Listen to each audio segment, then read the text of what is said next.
Shout out to Valerie for bringing this story to my attention. So out in Pennsylvania, House State Representative Christopher M. Rabb is pushing for legislation that will require men to undergo a vasectomy within 6 months of having their third child or before their 40th birthday, whichever comes first. So basically he's saying it would be a 3-child limit per household, and the onus would be on men to make sure that the law is followed. There would be a $10,000 fine for those who don't follow through. So he himself has called this a parody bill, which he thinks will not push through, but he wants to shed light on the undergoing nationwide efforts to outlaw abortion, specifically in Texas, which is said to have some of the most harsh abortion laws. Also, he wants to put more reproductive responsibility on men. Meanwhile, State Representative David Rowe, also of Pennsylvania, has said that the bill will never see the light of day, and he wants us to be aware of how quickly policies that belong in communist China could become the norm here if the Democrats seize control of the state. Speaking of Mr. Rowe, I would have to disagree with him at this point because I feel like we are already becoming communist China. Okay, we have mandates to put medicine in our body that some people do not agree with. We also have a cancel culture and a hive mind.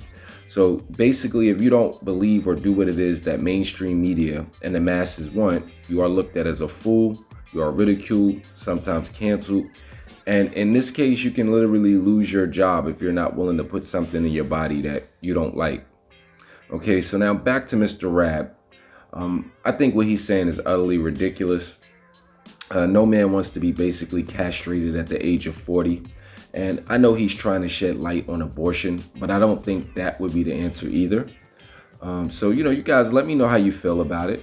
Now, I do feel that women should have the right to choose. It's their body, and if they don't want to have a child, great. But we need to find some way to be more reproductively responsible, as he did say. And I really don't have the answers, but I'm going to just throw some things out there, so bear with me. All right, as we know, women have the right to choose if they don't want to have a baby, and that's great. A man does not have that right.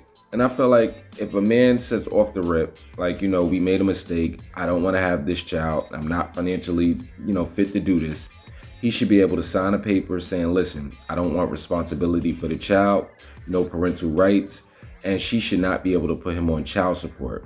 But I feel he should only be able to do that once. If he does that twice or more, he should automatically be put on child support for all the children. Because at the end of the day, you have a lot of men that are scumbags, and they would take a full advantage of that system. Just sleep with a bunch of women raw, have a bunch of babies, and take no responsibility. So, we wouldn't want that either. But I just want it to be an even playing field.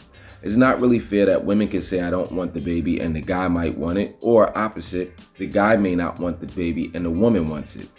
I think this would stop women from trapping men who don't want babies. Because, all too often on social media, you see women celebrating that they're their child's mother and father. Bad talking the baby's, father, when in reality, they chose poorly. And, accountability is key in life. All right. So, it's a pretty crazy story, and I know it's meant to open up eyes. But honestly, I wouldn't be surprised if in the near future, the U.S. came up with something similar to this. Because like I said in my Kyrie Irving video, mandates are a slippery slope. And, when you mandate someone to put something in their body that they don't want at the threat of losing their livelihood, what's next? It wouldn't be far-fetched for them to mandate in the future that you could only have a certain amount of children or you can only buy a certain amount of food per month. Like I said, slippery slope. And we the people should be a little more aware of what's going on and not be so accepting and believing of everything that is pushed our way. Because governments are supposed to be for the people. But when you look at history, how many governments have taken over and subjugated their people?